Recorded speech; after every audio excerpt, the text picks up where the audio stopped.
जान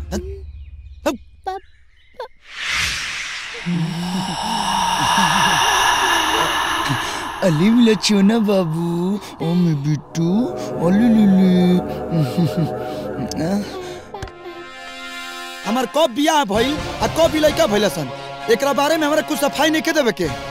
रोवा लोग कान खोल के सुन ली लोग ये हमार लइका हवा सन आइजे रहिया तू का बात करत रे तू समझ नहीं आवता अरे हम का समझ के बात करतनी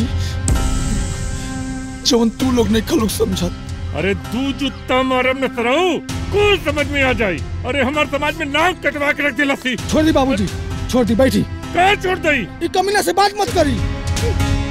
एकरा घर के मान सम्मान के तन को परवाह नहीं के त का बात करत आने एकरा से अरे कुकरा अरे तू जो पाप के लिए बड़े ना तोरा के जरूर सजा मिली अरे तो कुलच्छनी के चक्कर में हमार सोना जैसे पताऊ के कुकावत आ रहे ना अरे तो कब्बा सुखी ना राबे चलन चले जैसे कोनो जरूरत नहीं के जरा रहला की अभी तोर माई बाबू जिंदा बड़े बेटा चल चले जैसे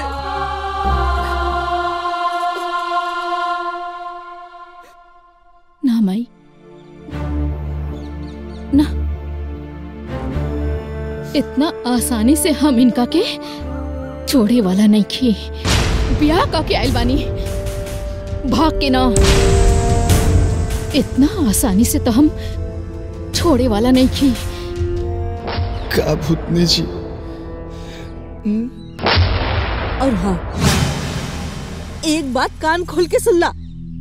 आज के बाद हमनी के साथ ना तोर कोनो रिश्ता नहीं खे अपनी सपोलन के लेके ना ते अलगार हो जाओ अरे कुलच्छनी उल्टा डाइन माई अरे हमार घर बर्बाद कर देलस सुना बड़की बहू जी जो नेकर सामान अमान होना सब के देखे एक घर से बाहर निकाल दे के ए बाहर कहाँ बाहर हाय रोडवा पे जाई दुगो लइकन के लेके हमरो घर में आधा हिस्सा बा एक और हम रहब आ एक और तू लोग हाँ? चलो बाबू तुम्हारे पापा है ना चलो हिस्सा बाटी अरे तो कहते काट के रख दे तू हिस्सा बाटे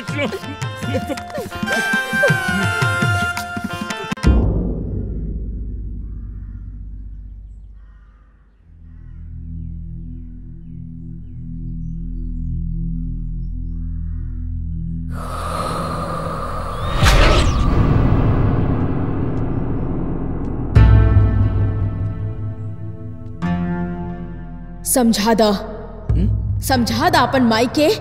कि हमरा के हमार लइकन के गाली मत देस ना तो उनकर जान ले ले और तू करिए का सकेलो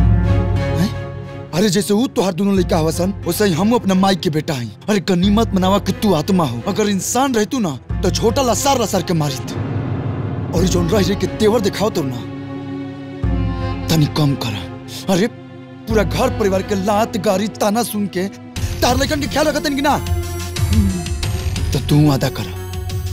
हमारा घर परिवार के कबो तकलीफ ना देबू चला हम वादा करता नहीं बाकी यदि हमार लइकन के कोनो तकलीफ भइल तो सारा वादा टूट जाई